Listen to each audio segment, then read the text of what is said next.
Howdy, hi, hello. My name is Nene, and welcome to Biz and Chill. This is the fifth episode, and we're still going over the book Made in America by Mr. Sam Walton, the owner of Walmart.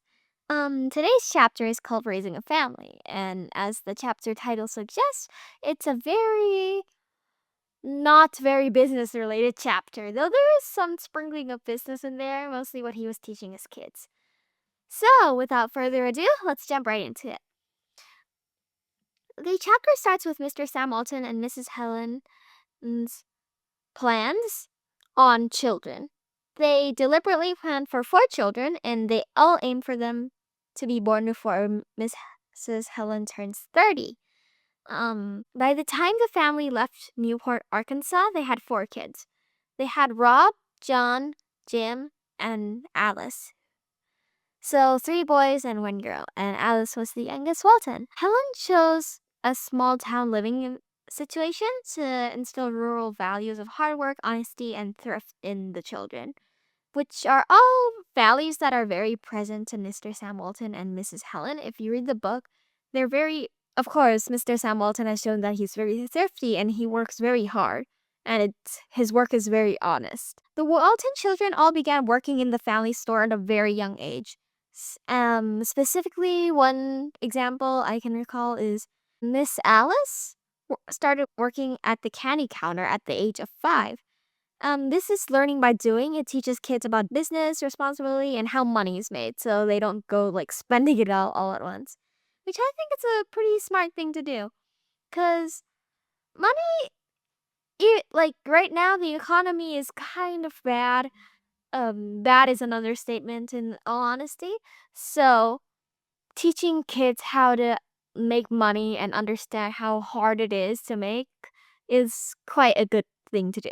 Business topics were a regular dinner table talk, a topic of interest at the dinner table, so to speak. The children learned about debt, risk, and store openings, and that also familiarized them more with business and the adult world, which probably helped them a lot when they grew up and had to get their own jobs.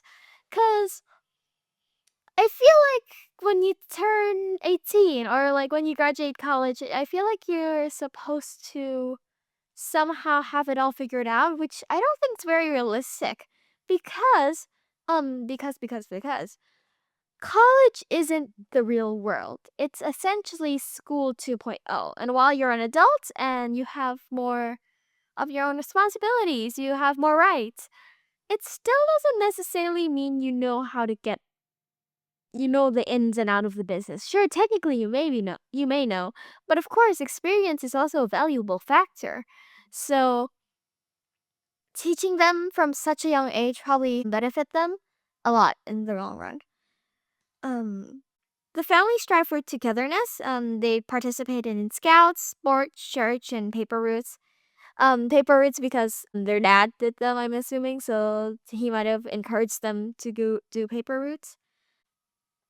Mr. Sam Walton specifically mentioned at the first part of the chapter that while he loved his parents very much, they just weren't the best fit for each other. So they would fight and the family would not be very together, essentially. And he did not want his children to ever see him squabbling with his wife. Um, and that ended up with him trying to do anything to let them not see them fighting.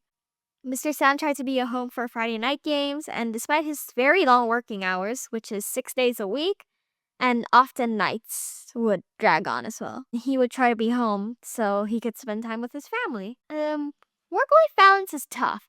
Speaking of this, work-life balance is very tough, especially for entrepreneurs because, of course, you're trying to start your own business.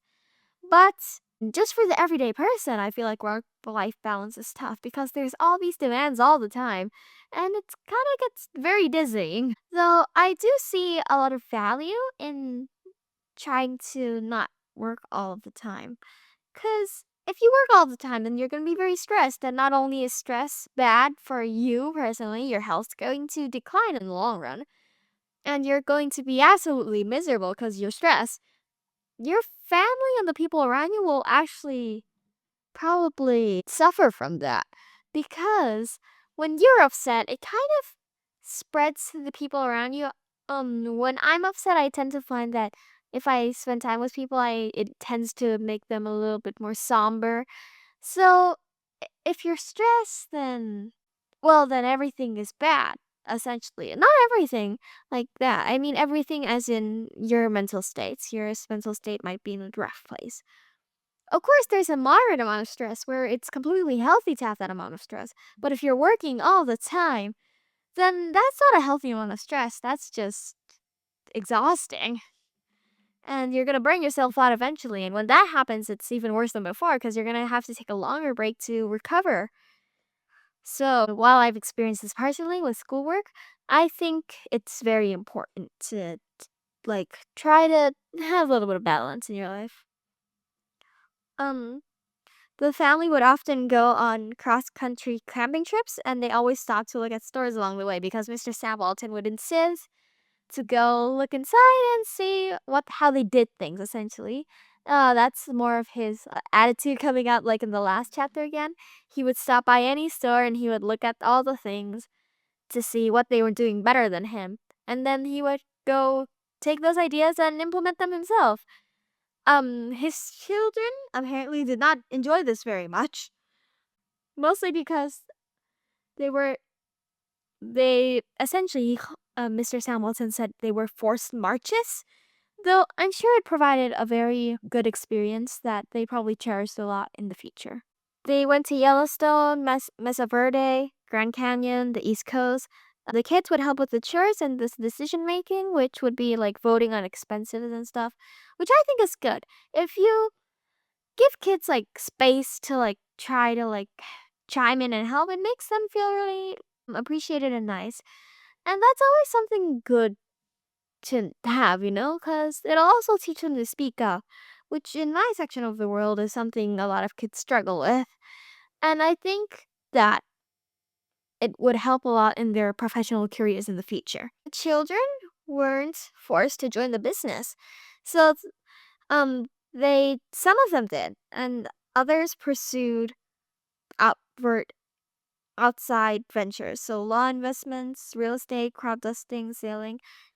Some some of them just went out and did their own thing. Some of them joined the company, which I think it's really nice because often with family businesses, I see a lot of people get pressured into joining the family business.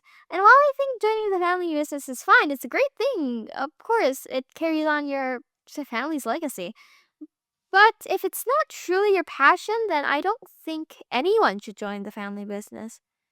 If it's not truly their passion, of course. But if it is their passion, then good for them. But if it's not, they're probably going to regret a lot of stuff when they grow older. And by the time you're older, it's not too late, but I think there's going to be a limited amount of time you can spend on your passion.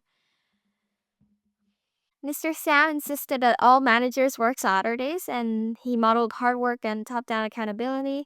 And the family tried to avoid taking advantage of their Walmart ownership. Outside consultants that were used for fair evaluation when selling their assets. So no bias here. The family became semi-public due to Walmart's rapid growth, and they struggled a lot with the unwanted attention, but they maintained strong family values. Mr. Sam Walton mentioned this at the start of his book. He said that he did not like all the attention. Mrs. Helen also did not like the attention because it kind of felt like they were just being stared at like for I don't know if this sounds rude or not. Circus animals, I believe that's the word she used, like circus attractions. Which I that's fair, because when you're unwillingly put in the public eye, of course it's never a comfortable experience for anyone.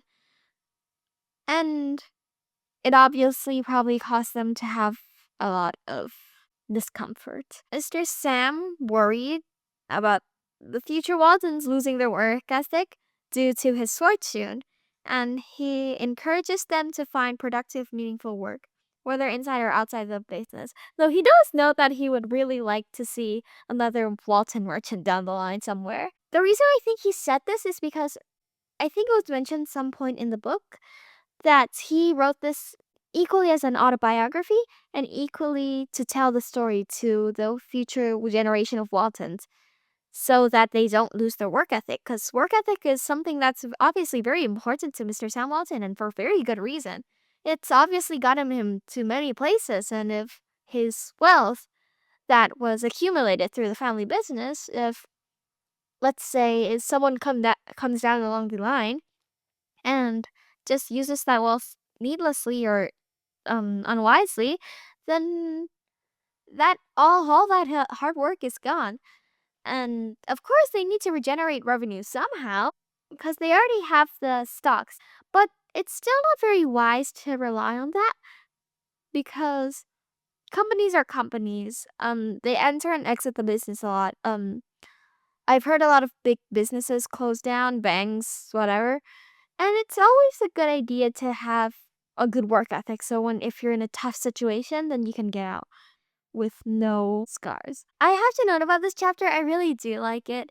It shows a lot of character, and while there wasn't a whole lot of business, there's some parenting notes I kind of liked.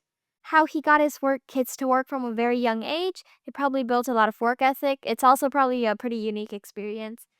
I would have I would like to say though, working at the county counter sounds great. I would love that job. However, I don't think all the stock would be there if I worked at the county counter. But that might just be me.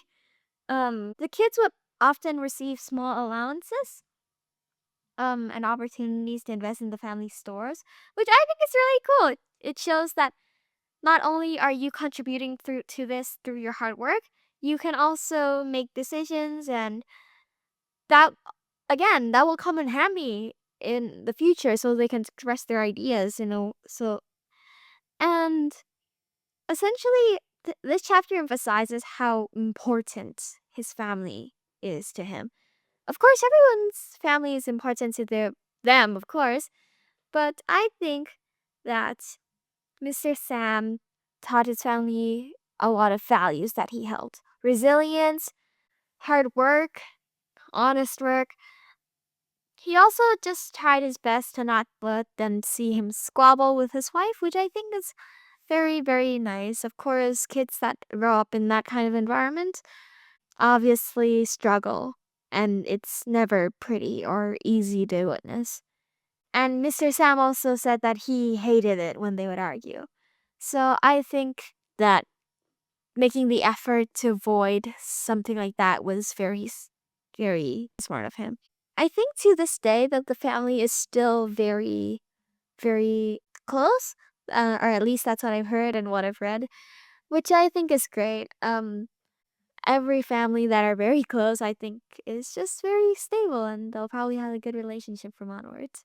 And that was chapter 5 of Sam Walton's Made in America.